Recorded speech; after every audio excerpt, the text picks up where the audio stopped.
За еден месец ќе започне новата наводнителна сезона. Подготовките за неа се интензивни и предвреме како никогаш досега, тврдат од Водостопанство Брегалница. Деновиве тие забрзано работат на чистење на каналската мрежа, која годинава ќе покрие поголема површина на орис од лани. Новиот план за наводнување за сезонот 2017 се предвидени околу 10.000 хектари, некои нови површини кои што за сега стагнира, односно подолго време не беа под орис, оваа година ги пуштаме тие полиња. Но за ова на оризарите не им се слуша. Трошоците за новата сезона се на прагот, зашто пред водата да потече, тие треба да се бркнат во джебот. Ова е речиси невозможно, зашто оризот од старата реколта се уште стои непродаден. Никако. На нула сме ние с откупот, за откупот. Јас сум производител на ориз. Произведувам ориз.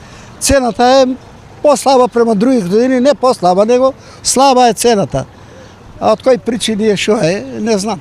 Дали нешто ќе се промени во делот на откупот е неизвестно, зашто оризарите нивните барања ги кажаа одамна, но досега никој не променил ништо. Ова најголем дел од оризарите од Кочани и Чешиново Облешево ги става во тежок круг, од кој тие не може да излезат.